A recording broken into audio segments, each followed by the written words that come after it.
Olá, pessoal, bom dia, tudo bem? Então, vamos dar continuidade ao nosso conteúdo, né? Nós temos aqui bastante conteúdo ainda para ver.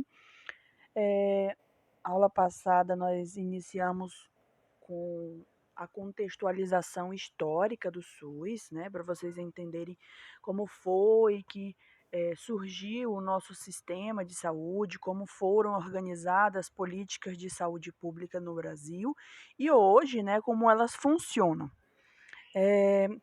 Deixa eu voltar aqui. Então, de acordo com o artigo 196 da Constituição Federal Brasileira, ela traz os princípios, né, estabelecidos pelo SUS, tá? Aliás, os princípios básicos que orientam o sistema jurídico em relação ao SUS, e dentre eles nós podemos citar aqui universalidade, integralidade, equidade, descentralização, hierarquização e a participação social. Então, nós temos aqui 6 princípios, tá? É claro que dentro da Lei Orgânica de Saúde, ela entra outros princípios e diretrizes também, mas os principais para o norteamento e o funcionamento do SUS são esses aí, tá? Então, nós temos aqui o primeiro princípio, que inclusive foi o que norteou, né, a existência e o funcionamento do nosso sistema, chamado de universalidade. Vocês vão encontrar ele presente no artigo 196 da Constituição Federal Brasileira e também no artigo 7º da Lei 8080, que é a Lei Orgânica da Saúde. A universalidade, gente, ela vem com um conceito de trazer o acesso universal à saúde em todos os níveis de complexidade, tá?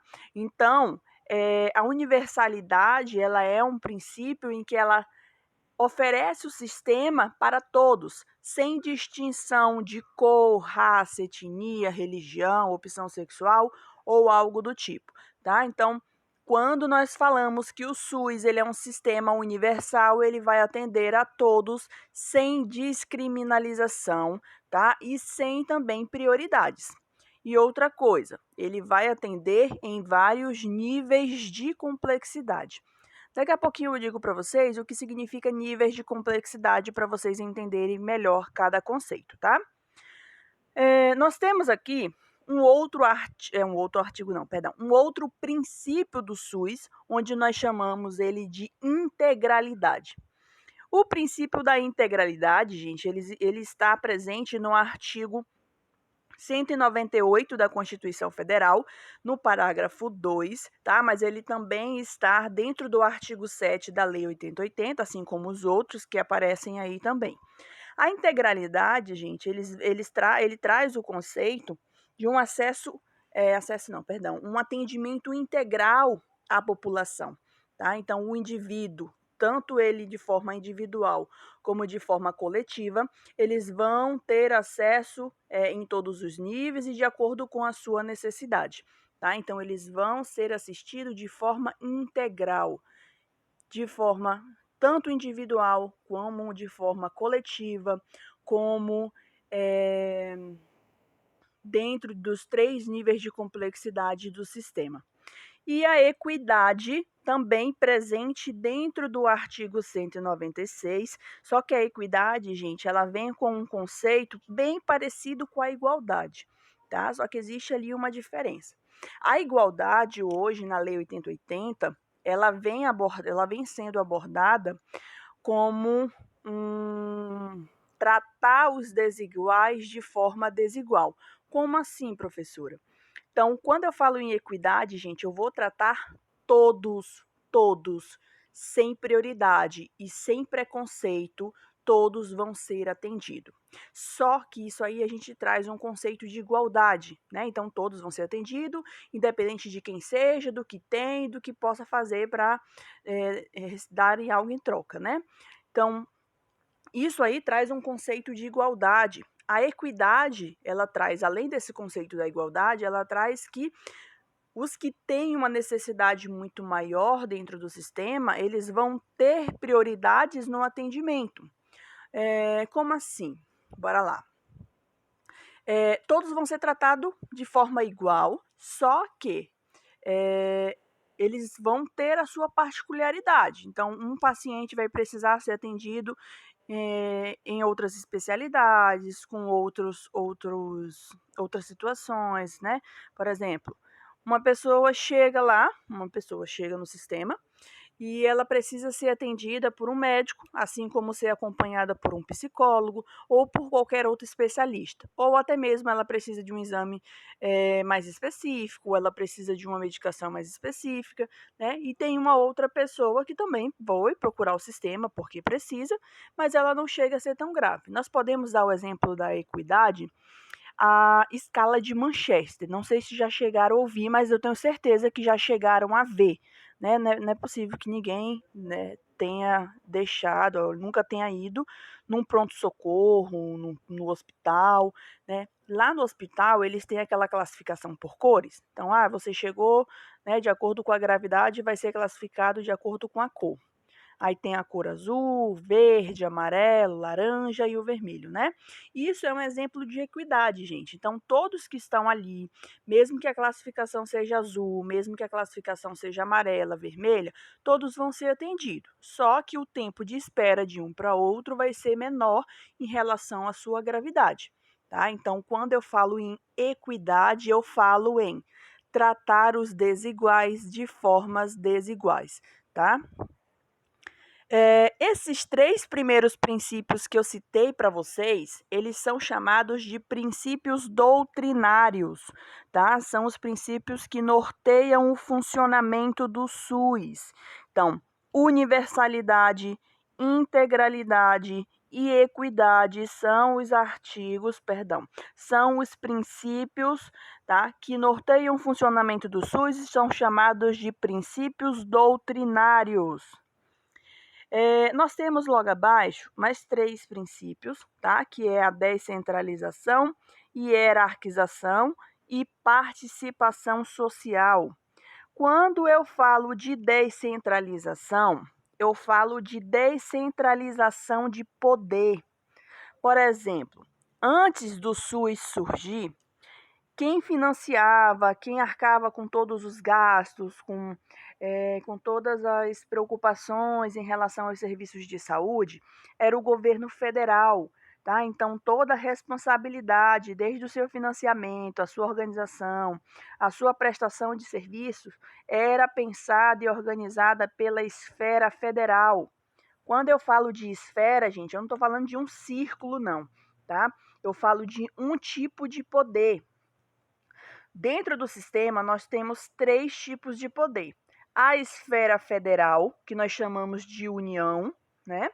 Nós temos a esfera estadual, então liderada aí pelo governador do nosso estado, né? Assim como respectivamente de cada estado tem o seu líder, e a esfera municipal. Então, cada pessoa aqui mora em um município diferente. Por exemplo, eu moro em Boa Vista, mas alunos moram em Rorainópolis, alguns moram em Caracaraí e por aí vai. Então, isso é um município que é liderado, né, por um líder que nós chamamos de prefeito. Então, nós temos essas 3 esferas de poder, tá? Hoje, né, assim como quando surgiu o SUS, essas esferas, elas começaram a se comunicar.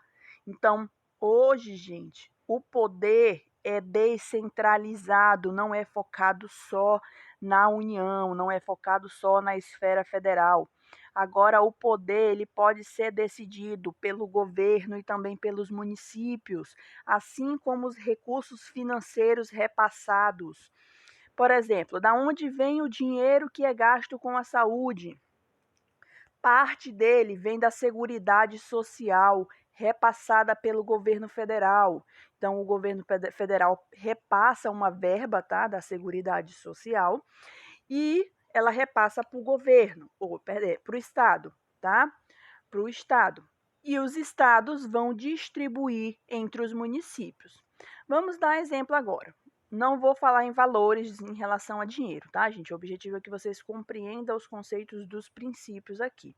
Então, descentralização é descentralização de poder. Antes, a esfera federal continha todo o poder, detinha, né, de todo o poder. Hoje, aliás, com a criação do SUS, esse poder ele foi descentralizado, onde o Estado e o município também têm poder, tá? De decisões, de arrecadações de dinheiro, de fundos, para manter o sistema. Como é que faz isso? Como eu falei para vocês, o governo federal repassa, sim, uma verba, tá? Que nós chamamos de verba da Seguridade Social. Então, são dinheiros arrecadados, né, de algumas instituições governamentais federais, alguns impostos federais, e parte dele é repassado para cada estado. Cada estado brasileiro ele recebe uma quantia, e as quantias, gente, são diferentes, tá? Os estados eles não vão receber as mesmas quantias, por quê? Porque para um repasse de uma verba, ele tem que considerar várias características. A primeira delas é o perfil demográfico. Então, tem estado que a quantidade de gente no estado é muito grande. Por exemplo, o estado de São Paulo. O estado de São Paulo é um dos estados com mais gente morando lá. Então, é sem lógica o estado de São Paulo receber muito mais, aliás, a mesma quantidade que o estado de Roraima, né? Por quê? Porque São Paulo tem mais gente. Então, é claro que quem decide o valor é a esfera federal, considerando alguns pré-requisitos que depois eu vou mostrar para vocês na Lei 8080, tá? Então, o Estado recebe, depois que o Estado recebe, ele vai dividir para os municípios. Os municípios vão ganhar o mesmo valor? Não, gente, tá? Por quê? Porque cada município ele tem uma quantidade de população diferente, tem gastos diferentes, né? Então, tudo isso deve ser levado em consideração quando a gente fala em repasse de recursos. Tá, professora, uma parte vem da esfera federal. E o resto do dinheiro vem da onde? Dos impostos que nós pagamos. Então, taxas, multas, impostos, né? Por exemplo, o Estado tem imposto, o ICMS sobre o combustível, sobre o gás de cozinha, isso é um imposto estadual, tá? Vamos dar um exemplo de um imposto municipal? IPTU, né? IPTU sobre a residência, taxa de coleta de lixo. Isso são impostos cobrados pelo município, tá? Pelo município. Então, esses valores arrecadados com impostos, taxas e multas, eles vão ser redirecionados não só para a saúde, tá, gente? Vai ser utilizado também em outras secretarias. Então, educação, saúde, segurança, lazer, cultura, enfim.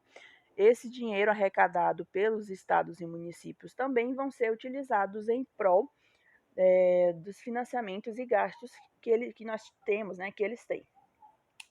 Então, entenderam que descentralização é descentralização de poder, né? Resumidamente, que é isso tudo que eu estou explicando para vocês um pouquinho mais detalhado. Hierarquização. A hierarquização ela é um outro princípio que norteia também o funcionamento do SUS. Então, a hierarquização, gente, nada mais é que níveis de complexidade. Vamos desenhar aqui na cabeça, vocês podem desenhar no papel também, uma pirâmide, tá? Desenhe uma pirâmide e aí vocês dividam ela em três, tá?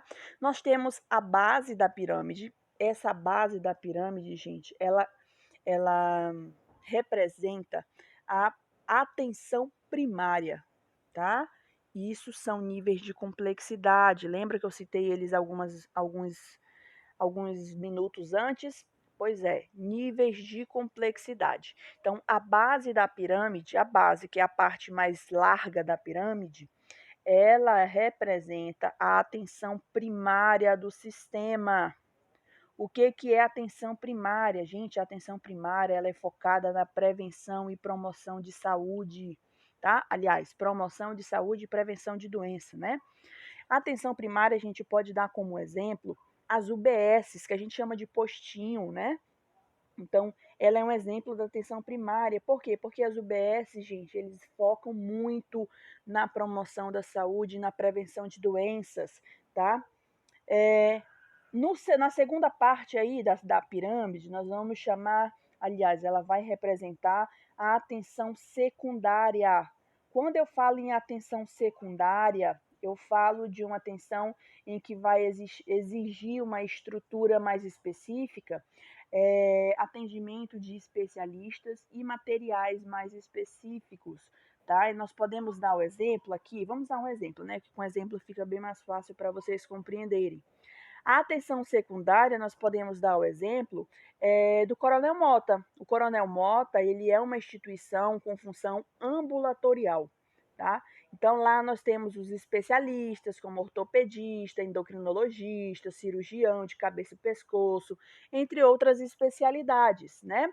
Assim como também tem alguns equipamentos para realização de alguns exames por imagem.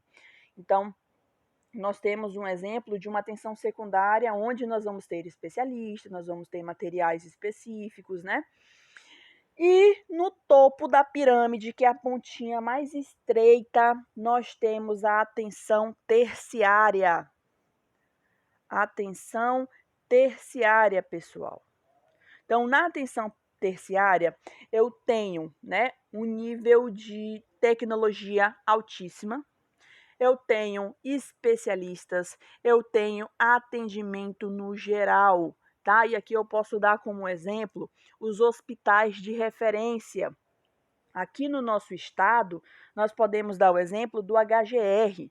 O HGR é o Hospital de Referência do Estado de Roraima.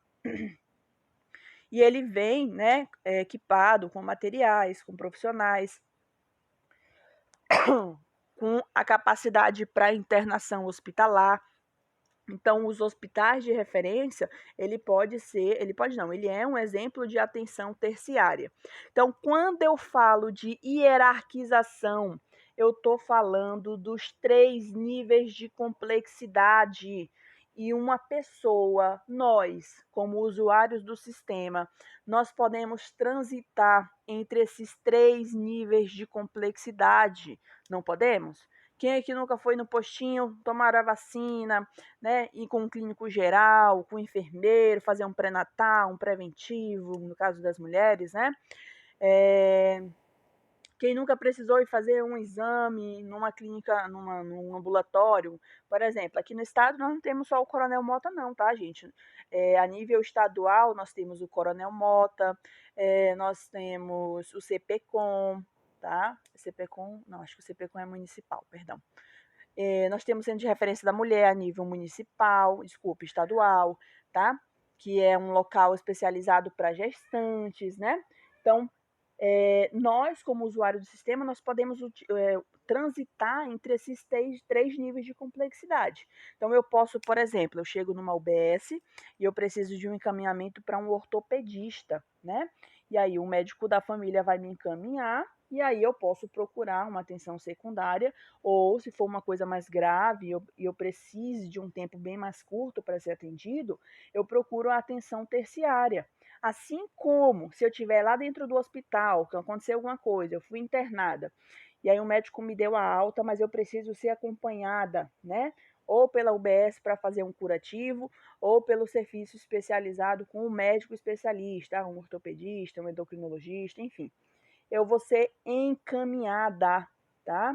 Eu posso ser encaminhada quando eu saio da atenção primária, da base da pirâmide para o topo, eu chamo de referência, ou eu posso ser contrarreferenciado quando eu saio da atenção terciária para a atenção primária, tá, gente? Então, o médico lá no hospital, depois que eu saio da alta, ele pode me contrarreferenciar para uma UBS, tá? Para quê? Para me ser acompanhada. Se eu tenho um curativo, eu posso fazer numa UBS. Se eu tenho que ser acompanhada para verificação da pressão arterial, eu posso ir numa UBS, né? Então, isso se chama hierarquização. Nós podemos transitar nos 3 níveis de complexidade do sistema, tá? Nós, como usuário, nós podemos transitar dentro do sistema nos 3 níveis de complexidade. E isso se chama hierarquização e regionalização, tá? E o último, tá? Não menos importante, que é a participação social. A participação social, gente, ela aparece no artigo 198 da Constituição Federal, parágrafo 3, tá? E ela surgiu também, juntamente com a questão do financiamento do SUS, na Lei 8142, que a gente vai citar um pouquinho dela mais lá para o final, tá? A participação social, gente, o próprio nome já diz, tá? É a participação da sociedade, é a participação da população. Professora, como é que eu posso participar do sistema único, eh, das decisões tomadas? Como que eu posso? É simples, tá? Nós podemos participar, nós, gente, população, mesmo que não seja da área da saúde, uma população que não seja formada em enfermeiro, em técnico de radiologia, em técnico de enfermagem ou qualquer outra área da saúde, nós podemos participar. Como? De conselhos e conferências da saúde, tá? No município e no estado acontece a cada 2 anos, tá? Esses conselhos de saúde, essas conferências de saúde. Quando eu falo de âmbito nacional, ou seja, no Brasil todo, também acontece as conferências e os conselhos, que normalmente acontece a cada 4 anos. Inclusive, esse ano está previsto, tá, uma conferência nacional de saúde, tá? E nós, como população, nós podemos participar.